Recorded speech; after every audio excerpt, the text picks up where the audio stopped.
So the video that I was about to play, I recorded a hot minute ago, but I never posted it because it just wasn't perfect.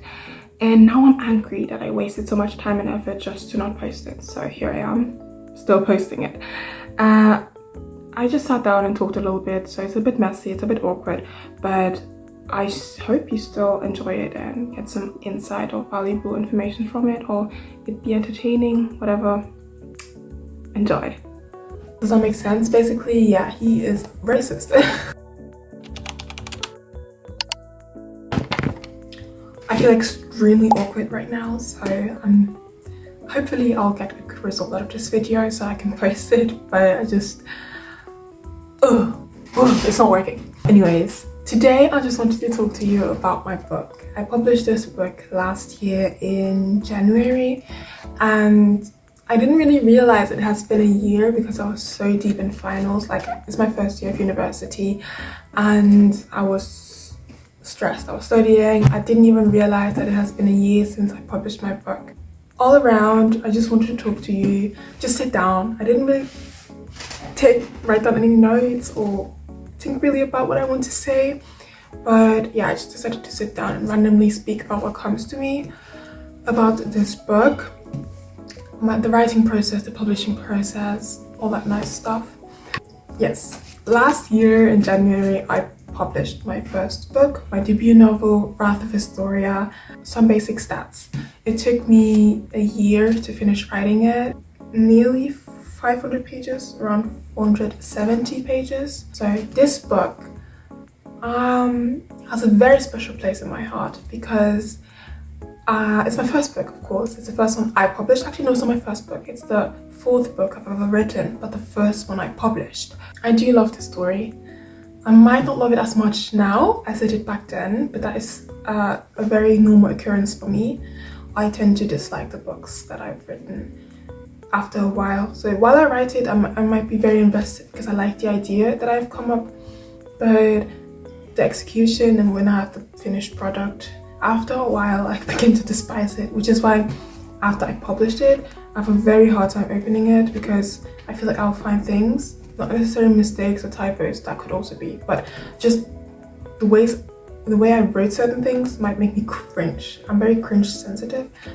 And the fact that I can't fix it anymore, yeah, that's why I just don't open it. But I can still tell you a lot about this book. I could read the blurb, but you can read it as well. If you go to the link in my bio, you can read the blurb in peace. And if you want to purchase it, you might as well do that. Wrath of Astoria is a book about the fictional world Astoria, in which three kinds of beings live. Humans, fairies. Actually, two beings, but humans and fairies. And the fairies are divided into two types, let's say. So the first type are the Aldegon fairies, and the second, the bygone fairies. The Aldegon fairies are a cross between human and bygone fairy, because the bygone fairies are more towards that mythical way you would see a fairy, whereas the Aldegon fairies are closer to human in comparison to bygone fairies. So Aldegon fairies are somewhat the middle, and the bygone fairies are a minority. They don't live like the Aldegon fairies. The Aldegon fairies have kind of adapted to the life of the humans, whereas the bygone fairies are typically more, I don't know the word, I'll put it here. So there are 4 fairy provinces with the capital Algard, and all those 5 places together make the fairy provincia. And then there's the human island Circe. That's just I think I did that very well. The word building, I usually struggle when people ask me what it's about. I struggle to keep it short and nice, but I think those are the basics, and you will find out more in the book. But basically it's about the oppression of the bygone fairies and how it slowly gets more and worse and worse and worse and radicalized. And I prefer to write about things that are real, write about problems that are real. And I know a lot of people read to escape reality.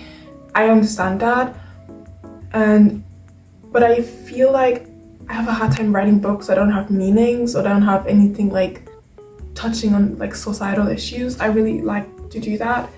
So yeah, I think it's pretty obvious what this book is trying to touch on, and it's about the oppression of minorities and how it can all escalate pretty quickly, and how people in power radicalize and make people blind to that oppression. It's told from two point of views. First point of view is Alva, and the second point of view is Dante. Alva is the daughter of the House of Diora. So her father is the Duke of Averon, one of the provinces, and therefore one of the family members of that house has to represent in the court. Goodness, I just realized something for the book I'm writing right now. So yeah, wait. Yeah, right, okay, no, it's okay. Sometimes I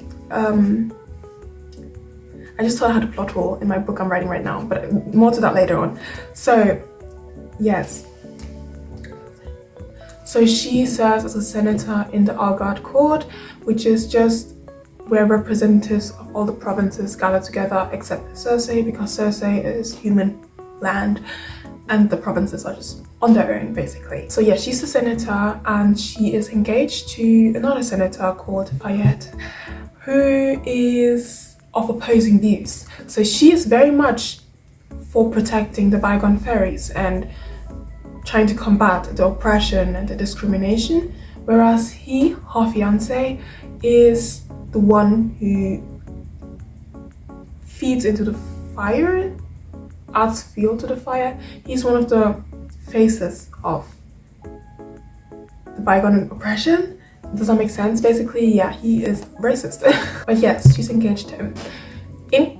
In comes Dante Strauss, who is half human, half Aldegon fairy. His father was human and his mother is Aldegon fairy from another province. But basically, his father was friends with the family of Diora, her family, and when they were children, when he was there in the fairy provinces, they became friends, so they were childhood friends. And then suddenly one night he disappeared, but his family disappeared, not him alone. They went back, returned without a trace, and yeah, it's a childhood friends to lovers, as you can assume or guess already. And after so many years, 10 years, he returns to the fairy provinces, and him and Alva reunite. It's very cute, fluffy. The romance is filled with cuteness, sadness, and lost letters. You know that trope where you're like, you never responded to my letters? You wrote me letters?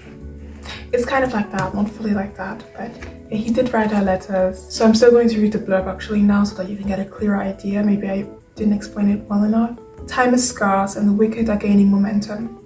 Alva's reign as senator takes a dark turn as the land of the fairies is caught in a violent conflict. To fend off the rising crimes against the bygone fairies, she must take action and succeed. If only there wasn't her promised fiancé who saw goals to oppress the people she swore to protect. While Astoria whisks up in flames, the surprise return promises to set her own life ablaze. Dante connects three things with the fairy provincia: his father's brutal murder, the torment he suffered, and her, Alva. With his return to the provincia, he carries the burden of his family's expectations. Little did he know that his return would not only end in a fated reunion, but also in Astoria's greatest tragedy. A gripping tale that takes you on a journey through the shadows of Astoria, and a bond that transcends beyond time and space. That's my book. That's what I wrote. Yeah, so we open it up. We have a very amateur map, but I tried. Then we have a letter to start off the book. To the House of Diora, I hope this letter finds you well. It is with great pleasure that I announce my family's return to the provincia of Algard. As my father did, my brother and I strive to support the Senate court during these unprecedented times. We will be arriving in your province in 2 weeks. I'm confident that with your wisdom and leadership, we will find ways to strengthen the relations between the provincia of Algard and Circe. Greetings from an old friend, Floyd E. Strauss. Floyd is Dante's older brother. Floyd is fully human, but they have the same parents, but yeah, in a book. You will understand if you read it. It's a big book. It's a big book. I wouldn't say, I mean, I read it fast, I think. 1 year for 500 pages. Also considering I probably read more than 500 pages because you cut out things when you're editing. But I'm a fast writer, I would say. I'm also a consistent writer. I'm not a consistent person, but with writing, I'm very consistent for some reason, and I'm glad I am.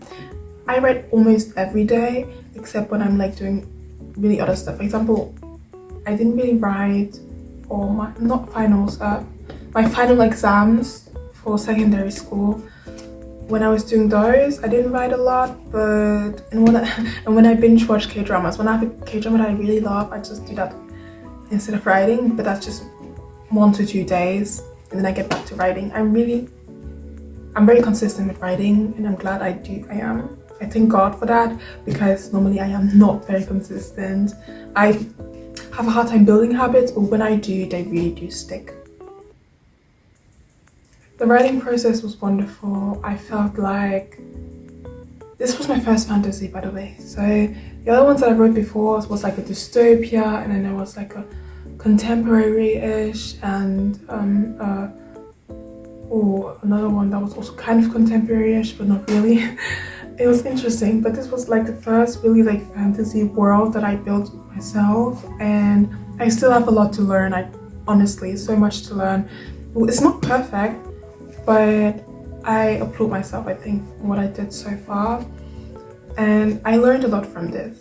And I'm first going to talk about the publishing aspect.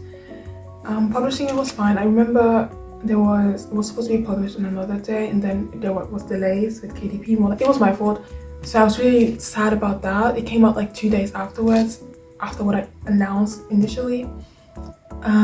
So I was dramatic, and I was like, oh my goodness. I felt like not like a real author. I was not being professional, and of course, like, I didn't feel very professional. I mean, I was a student, just like, yeah, I was a student still. I did a lot to promote it on Instagram before it came out, like prior to the publishing. I tried to do a lot of promotion, and I really adore the community on there that I've built, of people that are really like always there, always kind to comment, and I really appreciate those people that have shown interest in my book and have supported me so far. Even though right now on Instagram, I'm going to be very honest, I feel like I've fallen off, because I just do not, I don't know if I feel disconnected from the book, but I have a hard time promoting it for some reason, which is why I'm sitting down to talk to you about it, because it's a little easier than what you have to do on Instagram. On Instagram, you take Pinterest pictures and you do effects on them, you put quotes on it, and people might read it. Something about that, about just posting that, made me mad. On Instagram, for example, I took a break for my school, right? When I came back and I tried to promote again like I did, it was hard because there were still the people there, those lovely people that were always there, still supporting. But because I think I kind of got shadow banned or something, because if you don't post for a while, the algorithm might punish you a little. So I feel like I wasn't reaching new people, and it made me like feel so, oh my goodness, what am I doing? I'm just posting these weird quotes, and it's just like, am I really reaching anyone? I think I am still reaching people, I'm going to be very honest. Like, just keep posting. You should keep posting. But for me, it just wasn't fun anymore, and I was like, it was making me really feel down, and like I wasn't doing enough, even though I was stressing about it every day, but I still felt like I wasn't doing enough because the results weren't coming in. But that's like something I can't control. So that's something I realized. Instagram generally is just not the platform for me right now, and I feel like bad saying it because I think I never stick to things. As I was saying, I have commitments issues when it comes to like hobbies, but I really still write every day. I just don't post on there anymore, and I just feel like I failed in that regard. Yeah, because I do move a lot. I have a lot of hobbies. Initially, I had an art account, right? And I stopped doing that to start my writing account, and now I feel like I'm shutting down my writing account as well. So you see what I'm saying? It's like I'm not sticking to things. I never keep going, which is not true because I'm still writing, and that's all that matters. Like, writing was the reason I created that account, and as long as I'm writing, and I still have so much joy. Like, seriously, I love writing. It brings me so much joy, even though it's sometimes stressful. It's amazing to create different worlds and to create different characters. It's just, my most favorite hobby. I love it. The promotion is not my thing. I just have decided that I will not force it on Instagram. I will not force it because it just makes me feel depressed, honestly. So I've decided that I'll just continue writing my second book, which I will talk about in my other video that I'll film right after this one, where I'll talk about my second project, and it's based in the same world, but it's very different from this book. Thank you for watching, and if you're interested in buying or purchasing Writer of Astoria, you can do so through the link in my bio.